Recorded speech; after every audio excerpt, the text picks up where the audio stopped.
Hi guys, good morning. It's Saturday morning. How are you going? It's such a beautiful, beautiful day here, and you can probably hear the waterfall in the background. Oh, actually, I have to go around that way just to show you the waterfall. No, you can't see that because I'm facing the wrong way. It's silly.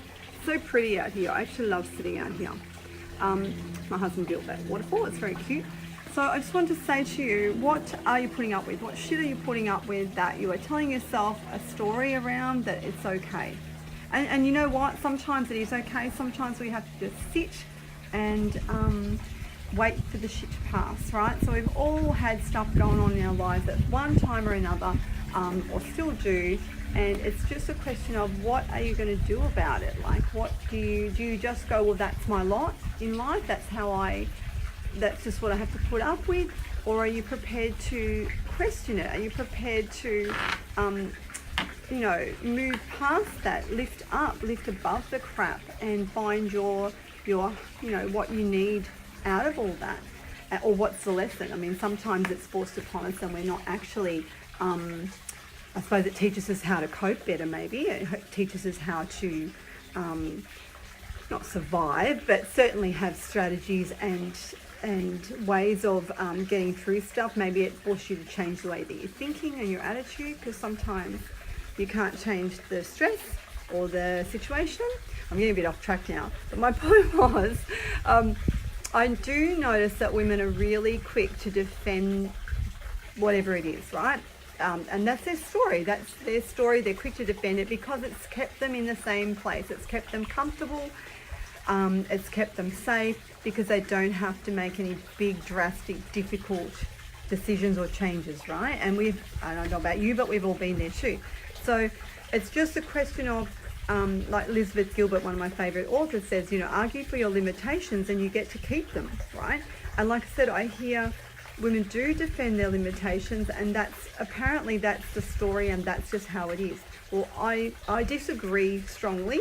I think there's always a way, and there's always a step up out of the shit eventually. It may not be in that timing that you're stuck in, but it comes when you are ready, when you are aware, when you are ready, or maybe you've learnt new skills. You've learnt skills in ways to step out of this shit or get past it, or avoid.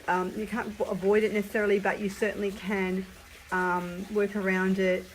Yeah, there's different things. But I just wanted to say, what are you putting up with that is really not serving you? Is it a body that's not functioning properly? Is it a headspace that is really doing you in, like it's just not helping you at all?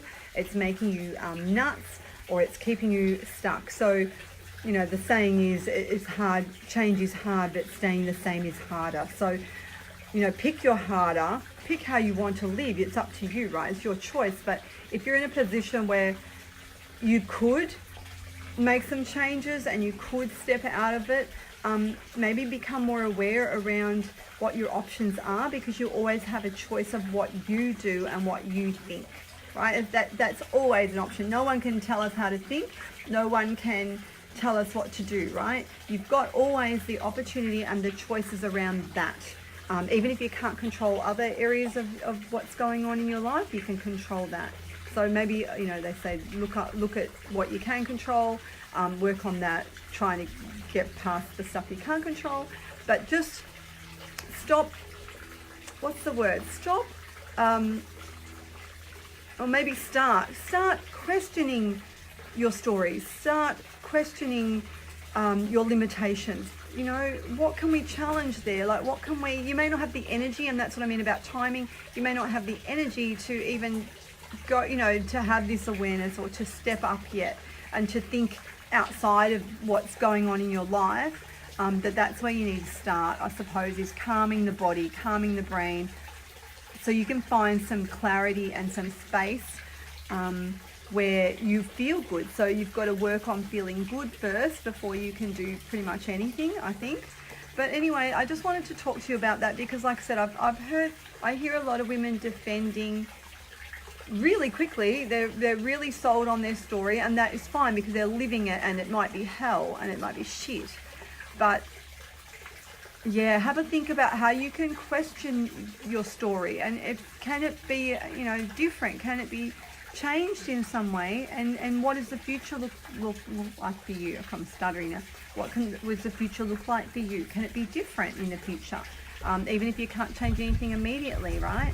So I just wanted to say, start questioning things, question your thoughts, question where you're at, and make some changes if you need. Now, I'm giving away complimentary calls today, and we're just starting where you're at, right? It's not about fitness, it's not about dieting, it's not about weight loss, it's about where are you at now and what's your next step.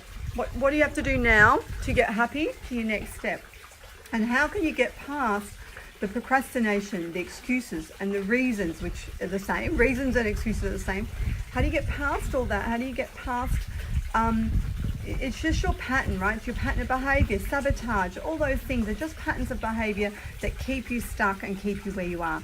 That's what you need to work on, right? Slowly. So please have a chat to me if that's you and you feel like you are stuck and you are wondering what is next for you and you are so bought on your story, right? We just want to be able to open that up a bit and go, well, that's, what are your choices? What else can you do? Yeah, so don't, that's all I wanted to say, because I hear it a lot, that's all. And I thought, you know what? Why is it that we don't want to change? Why can't we get a bit more for ourselves? Why can't we get past those stories that we've been living under? So anyway, it's a bit deep this morning. I just thought I'd go that way and talk to you about real things, not other things. But anyway, I'll talk soon. And if you want any private chats, message me and I'll be back in touch. Okay, guys. Bye-bye. Have a great day. Bye.